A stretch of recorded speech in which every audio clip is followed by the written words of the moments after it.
उठो जागो बढ़ो और तब तक ना रुको जब तक कि मंजिल तक ना पहुंच जाओ, यानी कि जब तक कि नौकरी ना मिल जाए। ठीक है ना।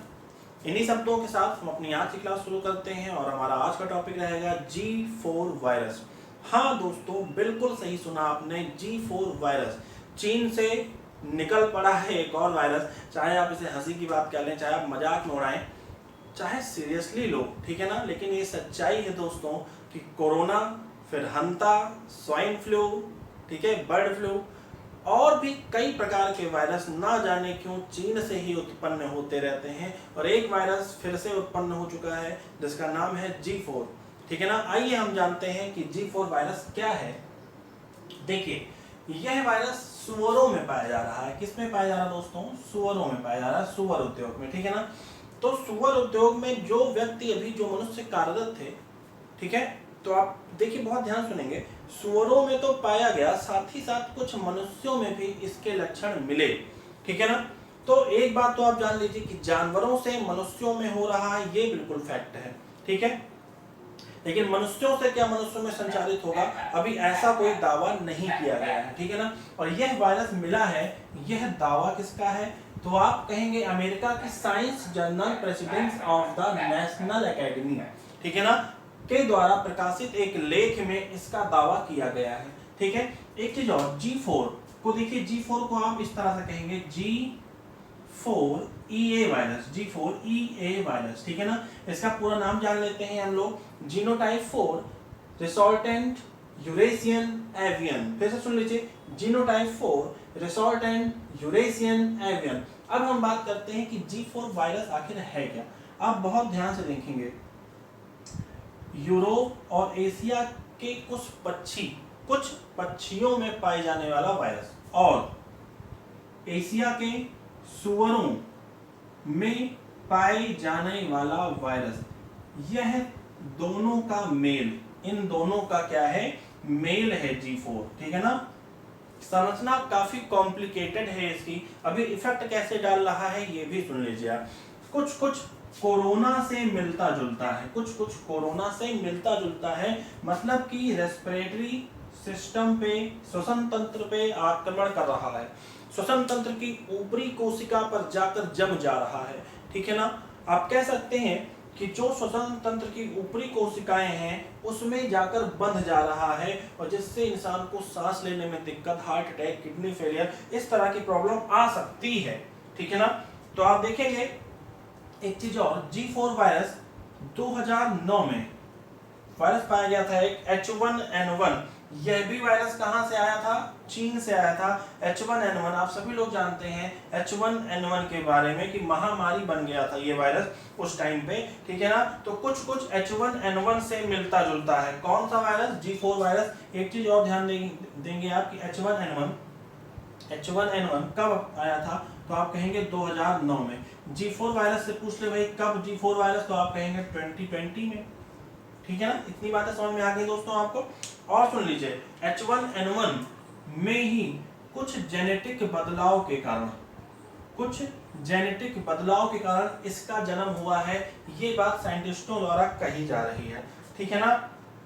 इतनी बात समझ गई आपने।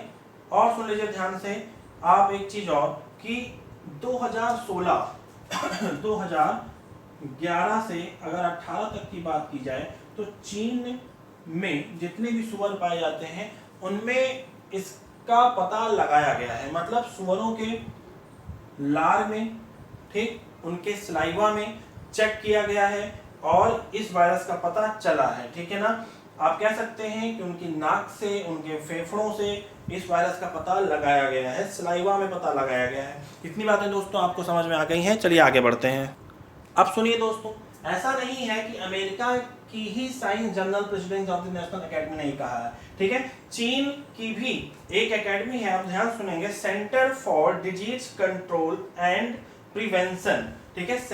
फिर से सुन लीजिए आप लोग ध्यान से, centre for disease control and prevention. Centre for disease मैं लिख देता हूं, सेंटर फॉर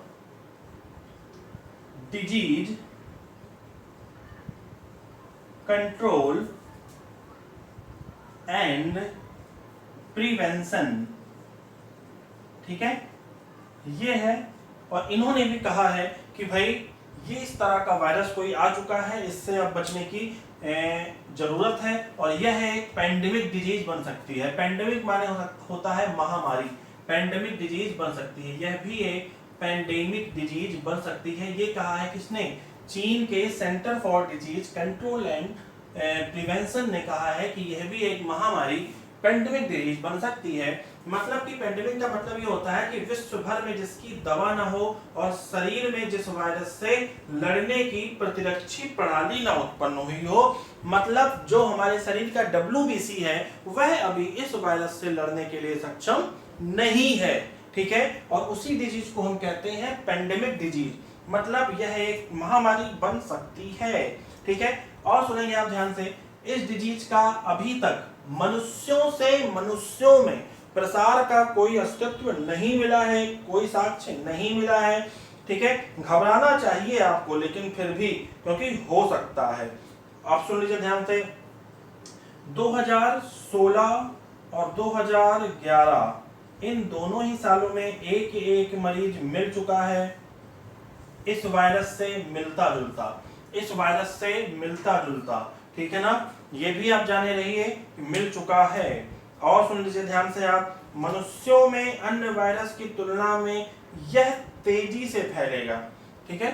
बहुत ध्यान सुनना है कि मनुष्यों में किसी भी अन्य वायरस की तुलना में यह तेजी से 3 गुना तेजी से फैलने की क्षमता रखता है। मैंने आपको बताया यह पक्षियों और सूअरों में पाए जाने वायरस का मिश्रण है, खतरनाक बहुत ज्यादा है, ठीक है ना। अब देखिए, हालांकि यह इन्फ्लुएंजा जैसा ही है, फ्लू कह सकते हैं आप, यह भी फ्लू जैसा है, इन्फ्लुएंजा जैसा ही है, लेकिन इन्फ्लुएंजा की कोई भी दवा इस पर बेअसर है, इन्फ्लुएंजा की कोई भी दवा इस पर बेअसर है, ठीक है दोस्तों। तो ये थी कुछ जानकारी G4 के बारे में, G4 वायरस के बारे में।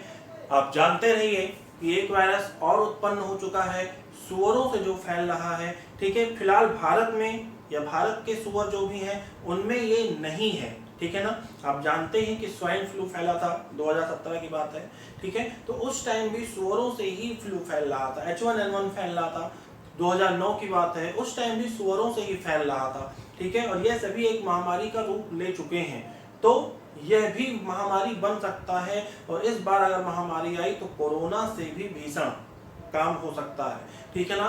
तो पहले से सतर्क रहें, हम नहीं भी आई है तो भी सिक्योरिटी रखें, ठीक है दोस्तों। तो आज की वीडियो को हम यहीं रोकते हैं। वीडियो पसंद आई हो तो लाइक करिए, कमेंट करके जरूर बताइए कि आपको वीडियो कैसी लगी।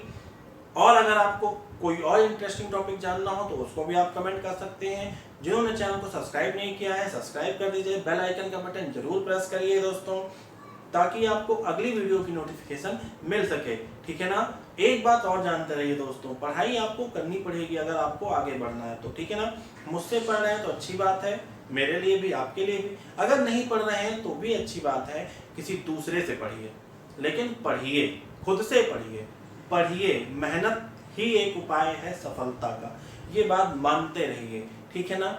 देखिए, पत्थर की मूर्ति और बाहर पड़े हुए पत्थर में फर्क केवल इतना होता है कि क्या फर्क होता है, खुद से सोचिए आप। एक पत्थर का आप गोला उठा लो और उस पर एक टीका लगा के बरगद के पेड़ के नीचे रख दो या किसी पेड़ के नीचे रख दो, तो देखो भीड़ लग जाएगी वहां पर, जल चढ़ाने वालों की, पैसे चढ़ाने वालों की। लेकिन वही पत्थर अगर तुम्हारे कदम के नीचे आ जाए तो क्या करोगे? एक लात मारोगे, दूर जाके गिरेगा, ठीक है ना। अंतर कहाँ आ गया? अंतर बताओ कहाँ आ गया? खुद से सोचो, ठीक है। निखार का अंतर आ गया, जगह का अंतर आ गया, जगह परिवर्तित हुई, वैल्यू चेंज हो गई पत्थर की, ठीक है ना। फिर पत्थर से भगवान बन गया, पत्थर से भगवान बनते देर नहीं लगती, बात समझ लो।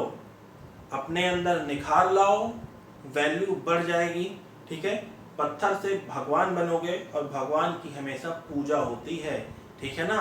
तो अपने आप को उस स्थान तक पहुंचाने का प्रयास करो और हमेशा करते रहना चाहिए प्रयास उस स्थान तक पहुंचने का जहां पर आपकी इज्जत हो, ठीक है ना। पूजा तो सिर्फ भगवान की होती है, ठीक है दोस्तों। अगर आपको ये सब बातें समझ में आई हो तो लाइक कर दीजिएगा, ओके, सब्सक्राइब कर दीजिएगा। आज की वीडियो को यहीं रोकते हैं। जय हिंद, जय भारत।